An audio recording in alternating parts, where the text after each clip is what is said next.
କିନ୍ତୁ ତା ଭିତରେ ସୁକଦେବ ଗୋସ୍ୱାମୀ ପରୀକ୍ଷିତ ମହାରାଜଙ୍କୁ ରାମ କଥା ବି କହୁଛନ୍ତି।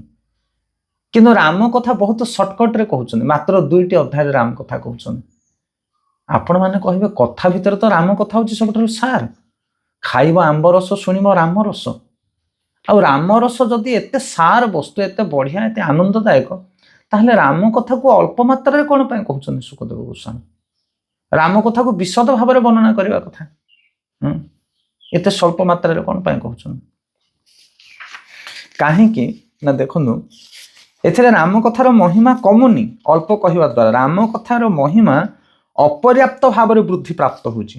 ଆପଣ କହିବେ ଏମିତି କେମିତି? ଦେଖନ୍ତୁ, ଉଦାହରଣ ସ୍ୱରୂପ ଯଦି ଆପଣ ପ୍ରସାଦ ପାଉଛନ୍ତି, ଅନ୍ନ, ଡାଲି, ତରକାରୀ, ବିଭିନ୍ନ ପ୍ରକାର ଜିନିଷ ସବୁ ରହିଛି ଖାଇବା ପାଇଁ, ଆଉ ତା ଭିତରେ ରାବିଡ଼ି ରହିଛି, ତା ଭିତରେ ସୁଇଟ୍ ରାଇସ୍ ରହିଛି, ମାନେ ଯେଉଁଟା ସବୁଠାରୁ ମୂଲ୍ୟବାନ ଜିନିଷ। ଯେମିତି ତା ଭିତରେ ରହିଛି ଆମର ଇସ୍କନ ହାଲୁଆ ରହିଛି, ଯେଉଁଟା ବହୁତ ଟେଷ୍ଟି, ବହୁତ ମୂଲ୍ୟବାନ ଜିନିଷ, ସେଇଟା ବହୁତ କମ୍ ମିଳେ ଆଉ ବହୁତ କମ୍ ଖାଇବା ପାଇଁ ଦରକାର ପଡ଼େ। ଖାଦ୍ୟ ଭିତରେ ବହୁତ କମ୍ ପରିମାଣର ସେଇଟା ଥାଏ।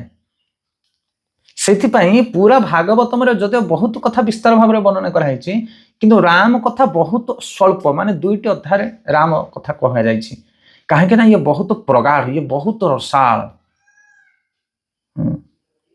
ଦେଖନ୍ତୁ, ପ୍ରବଚନରେ ଯେତେବେଳେ ପ୍ରବଚନ ଦିଅନ୍ତି ପ୍ରବକ୍ତା ମାନେ, ସେଥିରେ ଅନେକ ଗୁଡ଼ିଏ ଶିକ୍ଷା କହନ୍ତି, କାହାଣୀ କହନ୍ତି, ଚୁଟକଲା କହନ୍ତି, ବହୁତ ବହୁତ କଥା ସବୁ କହନ୍ତି।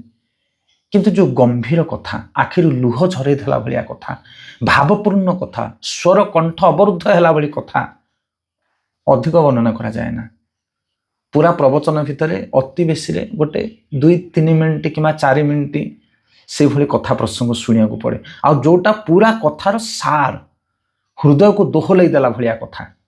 ଲକ୍ଷ୍ୟ ରଖନ୍ତୁ, ଯେମିତି ଭୋଜନ ପ୍ଲେଟ୍ ଭିତରେ, ପୁରା ଭୋଜନ ପ୍ଲେଟ୍ ଭିତରେ ଅଳ୍ପ ସ୍ୱଳ୍ପ ଥାଏ, ବହୁତ ହେଭି, ବହୁତ ସୁଇଟ୍, ବହୁତ ମୂଲ୍ୟବାନ ଖାଦ୍ୟ ବହୁତ ଅଳ୍ପ ଥାଏ।